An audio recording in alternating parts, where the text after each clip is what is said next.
Have you ever considered that maybe your insecurities are your superpower? Have you ever considered that what you were made fun of, what you feel like you're not good enough to do, or what you think should be criticized about you is actually a superpower, right? So, personal story, all my life I've been sensitive. All my life I've been called soft. I've been called sensitive and emotional and all these different things, right? And I thought those were the worst parts about me. I thought those were parts of me that had to be fixed. But really, those are my superpowers. Me feeling so deeply, me caring so deeply, me being empathetic, me being able to resonate with people, right? Me being able to be kind. I used to be insecure because I'm a kind person, and people would tell me, this world is so dark and heavy, like you're not going to be able to survive here. You know, you come across as naive or stupid or simple. And it's like, what the world needs, though, is my empathy. What the world needs is my sensitivity. What the world needs are the things that I thought was wrong with me. And maybe for you, like, you have insecurities. Maybe you feel like, you're not well spoken, or, you're not pretty enough, or you're not well traveled enough. You're not knowledgeable enough, right? I would ask you to consider not what you think that you have a deficit in, but to look at those things that you think that you're not good enough in, right? And try to flip that on its head to see it as a superpower. Because I really do believe that God gives us everything we need to do the thing. I think God equips us, like whether from birth or from experiences, to be able to carry out the missions and the goals and the plans that God wants us to carry out, right? So like I said, being empathetic and sensitive, right? Those are two of my insecurities. Because of being made fun of and, people just being mean, I try to not be so sensitive. I try to, be more closed off. And what I found was that I felt like I was dying. I was trying so hard to be what other people thought I had to be, that I wasn't being myself. And me trying to be what they thought I had to be made me hate myself even more, right? Like, there was no win-win. It was just a lot of me stifling who I am, a lot of me being ashamed of who I am, right? A lot of me trying to prove to other people that I'm worth it, that I'm enough. It just filled my life with labor that was unnecessary. When really, the labor should have went into, the energy should have went into trying to find myself as sacred, trying to find the sacred parts of me, even when it feels like an insecurity. So I was working with this woman, shout out to you, and she wanted to help people travel, right? And I love this story because it just really shows, like, the things that we be insecure about are the things that we need, right? So she wanted to talk about travel, and one of her insecurities were like, oh, I don't know if it's good enough because I'm not traveled enough. And I'm like, what do you mean? Well, people are talking about guides on how to go to Europe and like Mexico and like all these different places, which is great, right? But for her, she saw her inadequacy in the fact that, like, oh, I don't travel internationally, right? Like, I don't travel internationally, right? And I only travel locally, and I travel on a budget, right? And that's not as glamorous as what other people want to do. And to that, I'm like, but that's perfect. That's perfect, because not everybody can afford to leave the country. not right now, right? Not everybody can afford to have these luxurious experiences. But even still, people who are on a budget still deserve to travel, and they still want to travel. And you offering your thing to them people is helpful to them. You're serving an audience that is usually overlooked and underserved, right? So the things that you are insecure about could actually be the thing that the world needs the most. You see what I'm saying? You see what I'm saying? This world really got us messed up, thinking that we are the problem, thinking that we need to be fixed, thinking that we need to be solved somehow, that somehow we're like broken and that we have pieces missing. And it's like, we have everything. It's just that the world taught us that what we have and who we are is not enough. It's not us. It's not programming that we were born with. It's programming that we were programmed with over time. If it's not big, if it's not fancy, if it's not luxurious, if it's not what is trendy, if it's not what's making money, let's be real. If it's not what's making money, then a lot of times it's pushed to the side as if it doesn't matter, because this culture is obsessed with the appearance of, I should say, because it's not even real wealth. It's not even whatever. It's not even success and fame. It's like the appearance of those things, right? The world is in the West is obsessed with that. And so we think that we are the problems. What if you're not actually the problem? Even for my sensitive folk, right? Maybe the problem is not that you're too sensitive. Maybe the problem that the world is too hard and cold and callous. And maybe we were put here to be sensitive, to remind people of their humanity. There are so many people, and I'm grateful, right? I'm grateful to God. But there are so many people who come in my presence and leave feeling seen in a world where they're not able to be seen and be validated, right? Because the world keeps on going. Oh, just keep pushing through, just keep being strong. You need the sensitive people who are going to mourn with you and weep with you and eat with you and hold you and let you know that your responses to terror, your responses to heartbreak, your responses to poverty and all these other different things are legitimate. I really do believe like the sensitive folk are the artists. The sensitive folk are the artists. They're the teachers. They're the lawyers, you know, if they're good, right? They're the people, they're the public servants. Like they're the ones seeking justice. Like these are the people that are told all their lives that something is wrong with them because it's easier to tell you that something is wrong with you to get into my programming, because I don't want you to be an enemy of my programming, because my programming is working well, right? The Western programming of you're not enough or whatever literally funds the economy, right? So why would I want you to go out into the world and let people know that they are enough, that buying this thing is not going to complete them, right? We need you. We need you.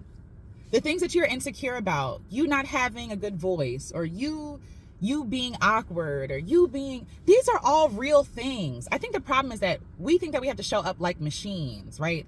And again, the West has influenced us to push away our humanity. The human experience is awkward, right? Like it's awkward. It can be awkward, right? The human experience can be messy. It's imperfect. Like I said, a lot of the music that I listen to, I love singers and artists who are imperfect. I don't like perfect sounding music. It doesn't feel human to me. I love voices that stand out to me, like even some of the greats, Minnie Riperton, Nina Simone, right? The people that I really resonate with, that I feel, they're great artists and musicians and singers and writers, right? But there are also flaws, using air quotes, in their music. And I don't consider them flaws, and that's why I'm putting them in air quotes. But a professional musician would be like, oh, she's a little flat there, she's a little sharp there. I don't really like that tone, right? It's not pretty enough. We are so consumed with the look of the thing that we don't consider the heart of the thing. We are so taken with how things appear and look. Like we pine after things that we think will complete us. We are envious of people who we think are doing better than us. And we're never considering the heart of that thing, right? The heart of Nina Simone's music is real. The heart of Minnie Riperton's singing is real. It's something you can feel. And nothing is wrong with you. The things that you're insecure about make sense. I also don't want to victim blame and be like, you shouldn't be insecure. No, we're raised to be insecure. The programming is working how it's supposed to work. Okay? You're not the problem. We're taught to be insecure about the most beautiful parts of us. The parts that God has given to us. The parts that God has given to us to be able to take up space and to impact other people and to love other people and to hold other people's hands and be like, I see you, I got you, I understand, because I'm there too. You know what I'm saying? Even as I record this video, right? I'm in a parking lot on my phone, and I could be insecure about the fact that, you know, I'm not, whatever, I'm wearing my outside clothes, I'm sitting in a parking lot, I'm using my phone, I don't have fancy equipment or fancy editing, and I could be like, this is not enough to post, right? But what I know is that I'm talking from my heart, right?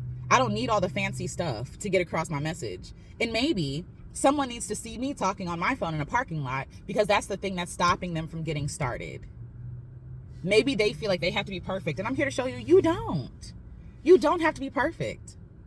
What is real is felt. Perfection is oppression. It literally restricts and restrains people from doing the thing that they know they should do because they feel like it's not good enough. They feel like they're not good enough. You know what I'm saying? So really consider that all the things that you're insecure about, all the things, let me write it down. We did an exercise like this in the garden. Write down all the things that you're insecure about, all the things that people have told you. Face it. Be brave enough to face it, right? To be honest about it. I'm insecure about my weight. I'm insecure about, you know, my voice. I'm insecure, whatever it is. Like I'm insecure about the fact that I don't know enough.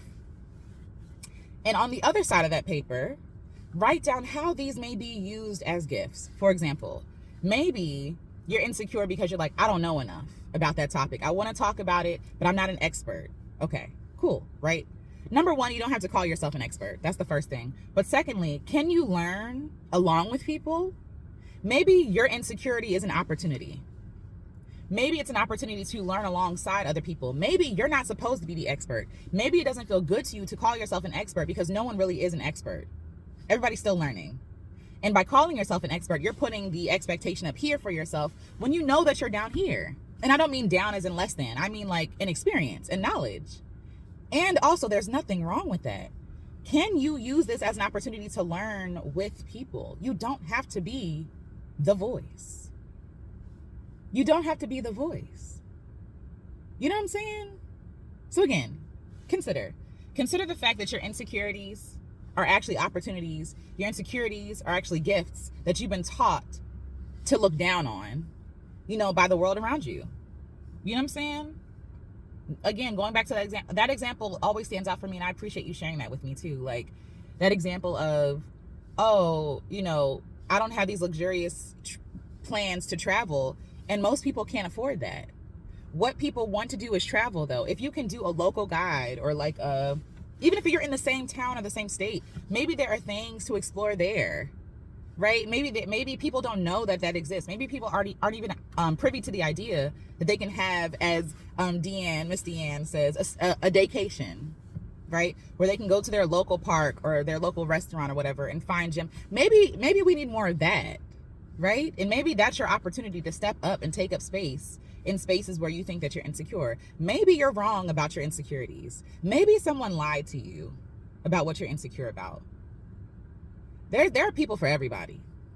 There are people who are waiting for you to serve them. There are people for everybody. I really do believe God doesn't want us to live our lives in a vacuum, nor does God want us to live in this vacuum, in this room of insecurities, whispering lies to us and death to our dreams and our ideas and our goals. Like, maybe sometimes we feel insecure because we're trying to be someone that we're not, when all along being who we are was always enough.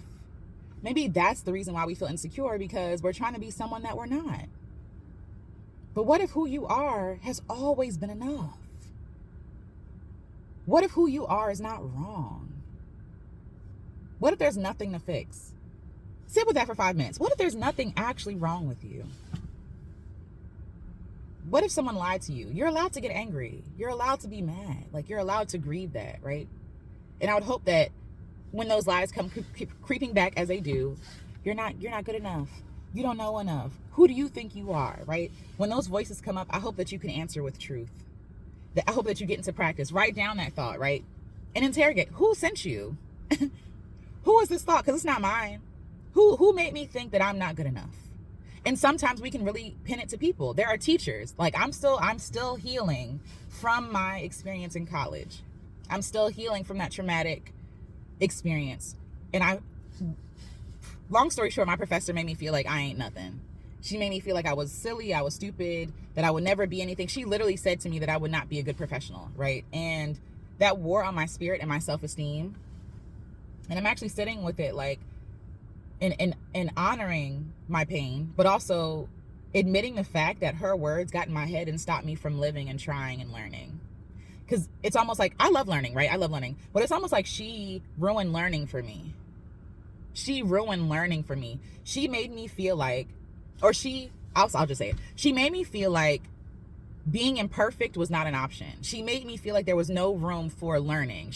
I'm in school to learn, and you're already judging me and saying that I'm not good enough. That makes me not want to try, right? And I think that was her whole plan. Oh, just quit, Alicia. Just quit while you're ahead. That was her whole plan, to get me to quit. And I didn't. I graduated, but not with my self-esteem intact. I got my piece of paper, right? But not with my well-being and my good thoughts about myself intact. Like, I wanted to hide. I wasn't proud of my degree. I didn't want to apply for any jobs. I didn't want to go to grad school. And then when I went to grad school, like, I dropped out because I was so insecure. You know what I'm saying?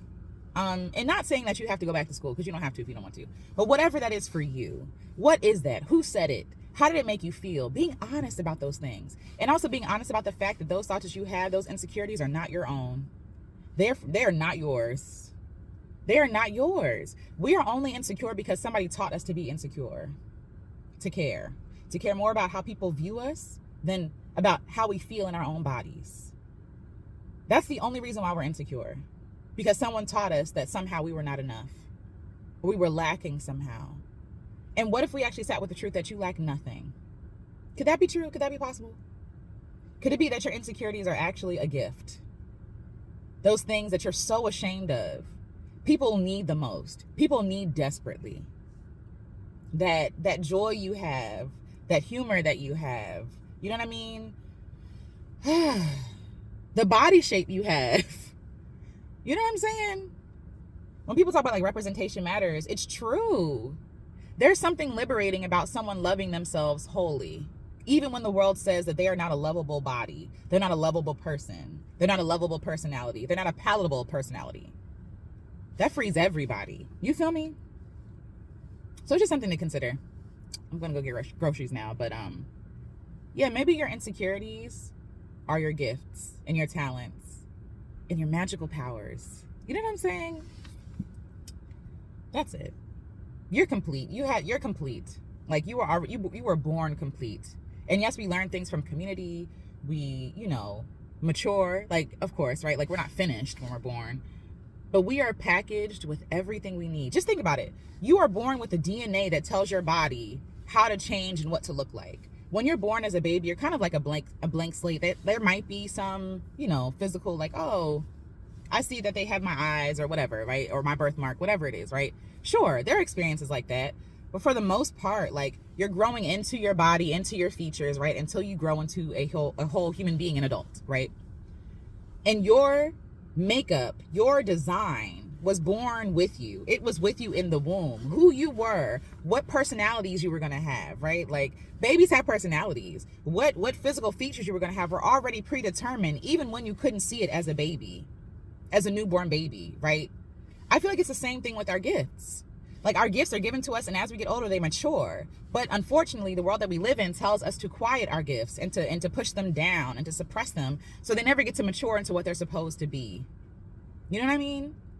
Just like you're born with your DNA and your makeup and your design, same with your dreams, your gifts, your visions. And we're going back and we're going to go get that. That's what we're doing. We're doing that here, okay? We're going back and getting that. We're going back and getting her. We're going back and getting those dreams. You feel me? And I'm doing it with you. Like I said, like in all my insecurity and all my imperfections and all the things, and like I don't have time to be perfect or try to be perfect because it's exhausting. It's exhausting, and it gets in the way of me doing the work that I'm supposed to do. I might not have a whole script, but I got the word, I got fire in my belly, and I got a phone to record it. And so that's what I just did. You feel me? And you are enough. What if that's enough? What if you are enough? You know what I'm saying? What if you're wrong about you? What if there's actually nothing wrong with you at all?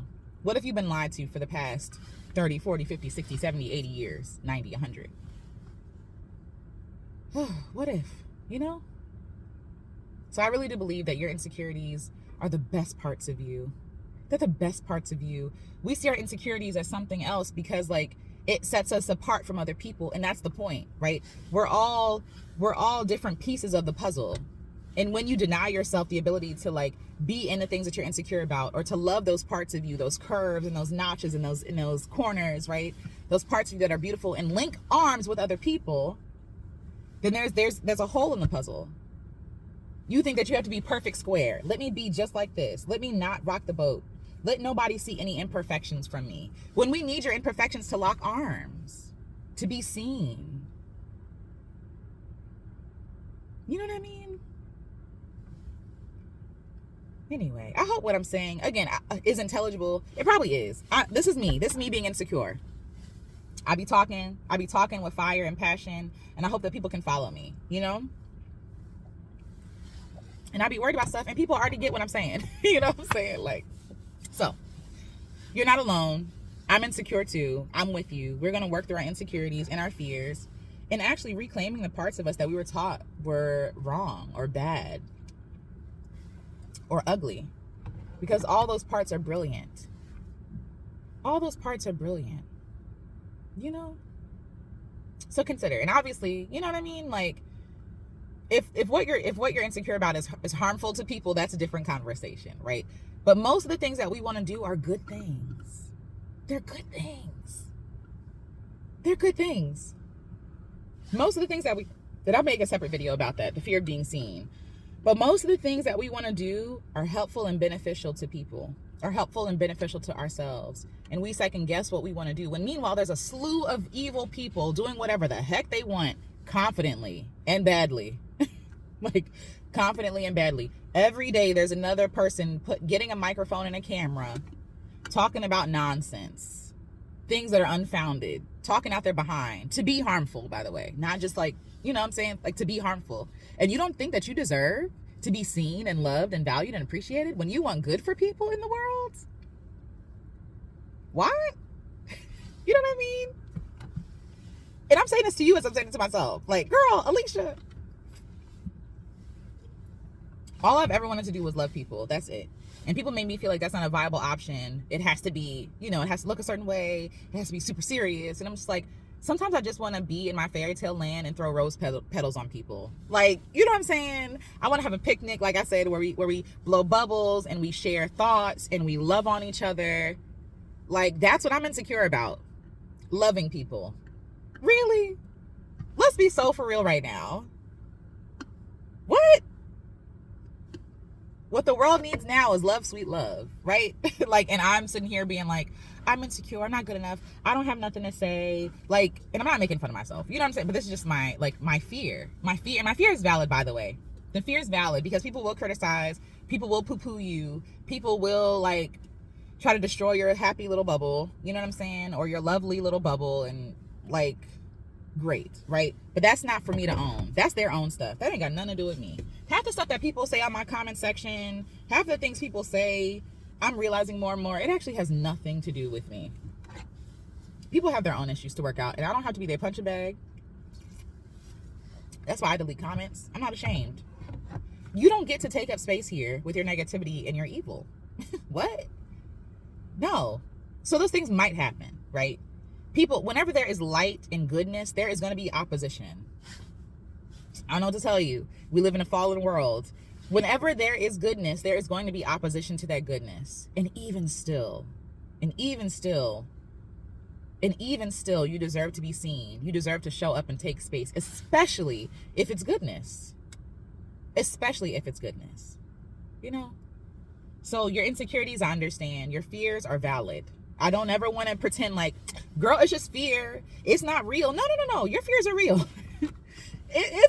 Your fears are real, right? We are afraid. We are insecure because we know what happens, especially for people who want to do good, right? We know what it feels like to be punished for doing good. And we don't want to feel that pain no more. You know what I'm saying? But I'm with you. And there are a bunch of other people with you. There are so many other women. Get in community. That's the number one thing that I can tell you. Get around people who are visionaries, who believe for you when you can't believe for yourself. Get around people who can mourn with you and grieve with you and say, I see you and I understand. Who can lay on the floor with you and cry, right? And then when you get your strength back, when you are, poured into after your mourning, who will hold your hand and help you up off the floor and be like, and now we persevere. And now we keep going, right? Because even from that darkness can come goodness. And I'm not saying to suffer just for suffering's sake or that you have to suffer to find goodness. What I'm saying is when you experience that, that is even more sign. That is a bigger sign, even more signs, whatever. Y'all know what I'm trying to say. That's a confirmation that the world needs what you have. If you're being smacked down for goodness and it's creating such a response in people that they respond with evil, number one, they're gonna be handled, right? But number two, it's like that is even more confirmation that we need your love and your light because of that darkness. That darkness is so loud that we need your light. And I don't care how small you think your light is, in the darkness, we see the light. It doesn't matter how small it is. If you're in a pitch black room and somebody over there lights a, what is this? A lighter, lights a lighter, you're going to automatically turn towards that thing. And things will come towards that light, right? Whether good or bad. But the good people need the light. We don't want to forsake the people who need our light and who desperately want our warmth and our light for those who are attracted to good to bring evil to good. They don't deserve that. Those evil people do not deserve that win. Because the truth of the matter is, a lot of those people are insecure about things themselves. You know what I'm saying? It's resonating with them. It's resonating with them. They're just having the opposite reaction because maybe there are things in them that they need to confront. Maybe it has nothing to do with you, right? Maybe when they're calling you ugly or calling you masculine or saying these awful things about you, how you'll never be nobody, maybe that has nothing to do with you. Whew. It's just a thought. But I'm about to go grocery shopping. I'm making butter chicken tonight. But I just wanted to leave that with you. Maybe your insecurities are not a burden. I mean, they can feel heavy, right? Maybe your insecurities can feel heavy. The gifts can feel heavy sometimes too, right? Like you can feel burdened by them. Like there are things that I'm burdened by. Like I'm burdened by people being mistreated. I'm burdened by people being unhoused. And, I'm burdened by people not knowing that they're worthy of love and respect, right? But that burden causes me to act. You feel me? That burden is heavy, but it allows me to be a conduit for goodness to come. Like I take that stuff seriously. I want to be an agent of goodness here, because the world is so dark. So however dark the world is, that's how brightly I want to shine. And I know the cost of shining brightly might be met with some negativity. And even still, they will not silence me. As I'm scared, as I'm crying and shaking and trembling in fear, even still, I will shine. And I want you to shine. And your insecurities are an opportunity for you to shine. Okay? So, I've ended this video like 5 times, but I love you, and I will talk to you all in the next one. I'm going to make a separate video because I got some thoughts, and I just need to get them off my chest and get them out there, and not worry about them being perfect, because what has perfection done other than slow down the process of things and complicate things and burden you even more so than you need to be? You feel me? Like, whatever. I love y'all. and it's time to love yourselves and to show up authentically as yourself and know that you're enough. All right. Talk to you later. Bye.